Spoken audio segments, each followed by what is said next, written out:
Hi, and welcome to Experience Points by University XP. On Experience Points, we explore different ways we can learn from games. I'm your host, Dave Eng from Game-Based Learning by University XP. Find out more by going to universityxp.com. On today's episode, we'll learn from Michele Haiken. Dr. Michele Haiken is an experienced literacy educator, middle school English teacher, and adjunct professor at Manhattanville College. As an author, editor, and speaker, Michele has contributed to influential works like Gamify Literacy and New Realms for Writing for the International Society for Technology and Education. Michele's blog, The Teaching Factor, reflects her dedication to enhancing student success through innovative approaches to digital technology and literacy in the classroom. Michele, welcome to the show. Thank you so much, Dave. Thank you for having me. I'm excited to be here today. Great. I'm glad to have you here as well. I want to start off with talking about gamification and literacy because I think that is all the specific topic that we're interested in. And, specifically, I'd like to know, can you share your motivation behind exploring gamification as a teaching strategy for literacy specifically, and how it has evolved in your teaching over the years?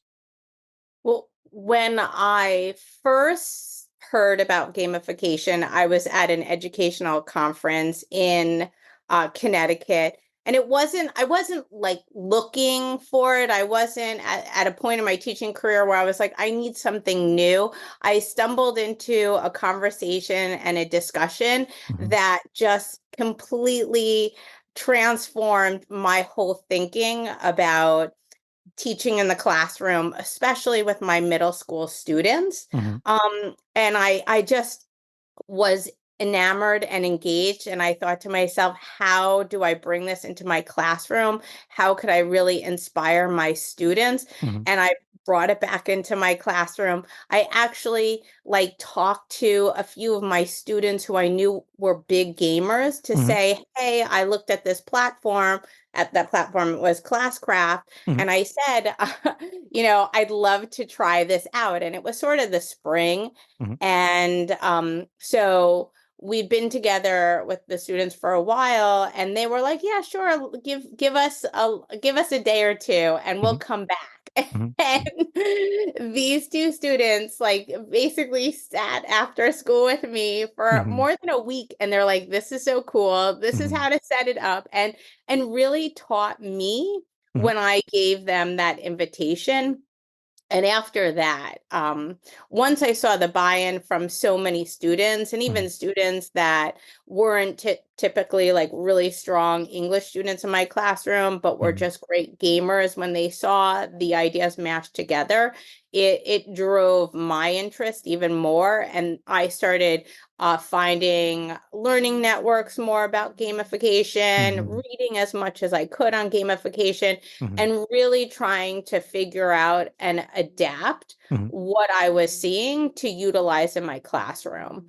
And I noticed over time that the buy-in from the students, the motivation, the creativity, the going above and beyond, a lot of my students were doing, from just here's what you need to succeed in classroom, but if Mm-hmm. I brought in an extra game or a side quest, they were all into it. And it became a giant learning curve and roller coaster throughout, Mm-hmm. that I still love what I see as the outcome Mm-hmm. of bringing gamification in my English classroom. Wow.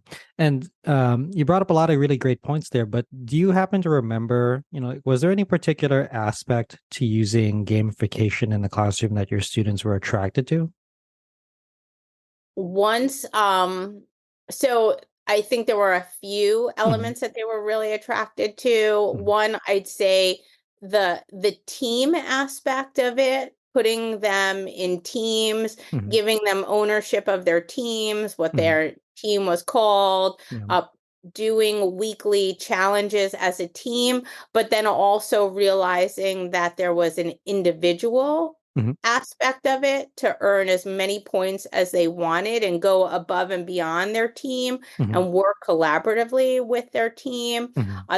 That was a huge light bulb moment of Mhm. like, wow, this is really cool. And I'm more of like the sandbox type of person. Yeah. Not to say that I take things and I make it completely from scratch, and sometimes I do, but I'm definitely inspired by so much in our everyday world, whether it is like a game show on television, like Chopped or Mhm. That's My Jam, or thinking about a board game and Mhm. how I can integrate that into a unit, Mhm. and then just the whole story element and creativity and creating the missions Mhm. really was exciting and enticing. And watching my different gamers in the classroom and my Yeah. different players, because I would hone into those player types, Mhm. Bartle's player types, Mhm. with each unit was designed to sort of level up and raise a particular type of player. I see. Oh, great. I definitely a lot of things that you talked about there that we've covered with other guests before, specifically like your students' agency, their autonomy to make decisions within the game and the class. Competition is often a really important and critical element to using games in the classroom, but so is cooperation, like you said, breaking them up into individual teams. So thanks for sharing, Michelle. I'm glad that you were able to find a really applicable use of gamification in your classroom. Yeah, but that's the Mm. wonderful thing about gamification, Dave. Yeah. And it is that you're, as I'll say, like the game creator, as the Mhm. educator, the teacher, you're the one who is designing, but also looking at, who your players are and how they're playing. And Mhm. at like 2 years into where I started, I sort of had a gaming committee that would meet with me once a quarter, Mhm. and they would tell me like what they liked and then come up with new ideas, or Mhm. by different conversations, we're constantly adding. Yeah. So it's not like it's a fixed element in your classroom. Mhm. It's something that you're always revising, reflecting, even today. And post COVID, Mhm. that the game changes Right. with what's going on. And if you're sort of the teacher that's okay with fluidity and fluctuation and revision, Mhm. then gamification is a great match for you. Right. Right.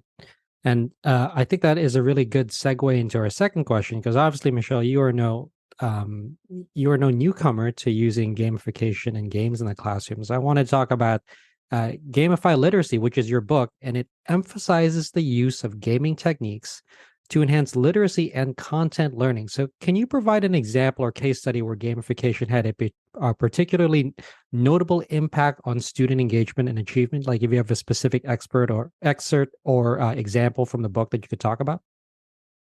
Well, I feel I feel like, so much has changed Yeah. since the publication of that book. So, I mean, there is great tools in there, Hmm. but what I do in my classroom now goes even beyond a lot of that. And Hmm. it's funny. I always say to my editor, like, it's time for like a second edition. Yeah. And new added pieces. Hmm. Because, creating those missions, Hmm. and there's a whole piece where I do have an excerpt from a librarian who created an entire informational studies unit Hmm. using missions. Hmm. Like, that was a great idea for me then to start looking at the units of study that I do with my eighth graders, Hmm. and how like I can turn those into different missions where it's a choose your own adventure type Hmm. quest throughout that unit that we're studying, Hmm. informational text, maybe it's dystopia. Hmm. And really what I started to do after that book was published was take different elements and apply those to the different units. So in Hmm. my dystopian unit, where my students are reading contemporary dystopian novels, as they're reading it, they're completing different missions and Hmm. collecting different badges. I see. And there's certain badges that are required, and then Hmm. there's other badges that they can go after. Hmm. And to help them show their understanding and connections that they're making with their reading.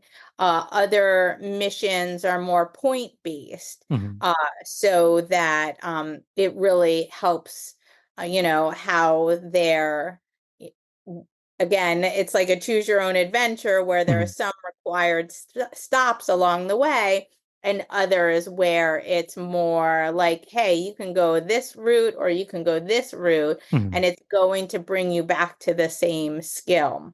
Mhm. I see. So these really like helped, and the choices and the menus and the missions and the Mhm. maps Yep. and the badges, Mhm. really was a great technique Mhm. that enhanced my students' ability not only to like build and hone in on those literacy skills, but as Mhm. you said earlier before, Mhm. it gave them choice, it gave Mhm. them voice, it gave them agency Mhm. where they were in control of majority of those choices and their learning, Mhm. and got excited about that. I see. And I also you brought up this before talking about Bartle's player taxonomy. Those different quests and those different badges also served different types of players, such as like explorers and achievers. Did you, when you were implementing this in the classroom, did you see a lot of those different player archetypes in your students when you were teaching and playing with them? Oh, absolutely. Because if we were doing investigative journalism and nonfiction, Yeah. and I, alongside of that, did a current events like little mini game on the side, Hmm. I could see, a certain be I won't say sometimes it was my warriors who attacked Yeah. that, Yeah. who were all for that because there was there was a leaderboard going on. They had to Hmm. answer a question about something that was happening in the world within a certain amount of time, and they couldn't wait for the question to be released, and then Hmm. they were like secretly submitting their answers. It was Hmm. it was great. Nice, nice. Well, thanks for sharing. I want to spend some time on our third question here today, and it's our last question, specifically talking about tradition and innovation. So, as both a middle school English teacher and an adjunct professor of literacy, how do you strike a balance between traditional teaching methods and innovative approaches like gamification and digital tools? What advice do you have for educators navigating this balance? And if you could talk about it from a higher education perspective as well, I would appreciate it since you did spend some time talking about it in your work in a middle school classroom. Sure. In terms of like looking even at my graduate students, and thinking about teaching literacy in the content areas, when we talk about traditional teaching, or what are we talking about? Like the sage on the stage, the big teacher at the front of the classroom, because that's really evolved Hmm. tremendously. Yep. And we as educators need to evolve with that. Hmm. In my own graduate classes, Hmm. I do very little lecturing. It's Uh, all hands-on. hmm. There are a lot of playlists, there are when I'm teaching my literacy in the content area classroom, Hmm. and I have an entire class where we are talking about gamification. Hmm. They are in teams, they are doing multi-level games, they're like working for 2.5 hours straight to Hmm. sort of understand what gamification is. It's not me getting up in front of them and lecturing and saying, this is what I do in my classroom. I really, my approach to teaching is very much hands-on, and we Hmm. learn by doing. So there's a lot of choice boards, like I said, and hyperdocs and playlists Hmm. that are going to help to, help, I'd say not help, but like balance. I don't know if it's necessarily like a strong balance, because Hmm. I'm more teetering towards those innovative approaches, Hmm. because so many of my graduate students coming in are so stuck on that traditional teaching, Hmm. and like even teaching traditional text. Hmm. And I'm sort of like, but we're in a place where we're teaching readers. We're not teaching the book. Right. unless you're in like an AP class. Hmm. And I want my students to see how with engagement and innovation and active learner-centered opportunities in your classroom, Hmm. you can still get deeper learning and understanding from your students. I see. And can you also share what classes you teach in higher education? So I just did a winter session on literacy in the content areas. Starting tomorrow, I am teaching an English methods class and also a literacy development um, class for Hmm. grades 7 through 12. So I teach Hmm. three. I also in the fall teach a middle school literacy class, which Hmm. is all like blended learning practices. I see. Wow, that's quite a teaching load in addition to being a middle school teacher. Yes, well, it's like one a semester. Oh, I So, see. I see. Okay. Well, Michelle, I really enjoyed our conversation today. So thanks for joining us. If people wanted to go and find out more about you and pick up copies of your books, where can they go? well, you could always visit my blog, Hmm. theteachingfactor.com, where I'm posting up things that I do in my middle school classroom. Sometimes I post up things that I do with my graduate students Hmm. and sharing materials and quests and missions and games that I'm making or playing around with. Hmm. I'm on Instagram where I'll share reels and images of the material as well. And the books you can pick up with ISTE Hmm. at ISTE.org or on Amazon. Excellent. I will include links to all of those references and books in the show notes. So, Michelle, again, thanks for spending time with us today. Greatly appreciate it. Dave, thank you so much. Thank you for all that you do to help share your love and knowledge and experience with gamification to get more people on board. You got it. Thanks, Michelle. I hope you found this episode useful. If you'd like to learn more, then a great place to start is with my free course on gamification. You can sign up for it at universityxp.com/gamification. You can also get a full transcript of this episode, including links to references in the description or show notes. Thanks for joining us. Again, I'm your host, Dave Eng from GameSpace Learning by University XP. On Experience Points, we explore different ways we can learn from games. So if you like this episode, please consider commenting, sharing, and subscribing. Subscribing is absolutely free and ensures that you'll get the next episode of Experience Points delivered directly to you. I'd also love it if you took some time to rate the show. We live to lift others with learning, so if you found this episode useful, consider sharing it with someone who could also benefit. Also, make sure to visit University XP online at universityxp.com. University XP is also on Twitter, otherwise known as X at university_XP, and on Facebook and LinkedIn as University XP. Also, feel free to email me anytime. My email address is dave@universityxp.com. Game on.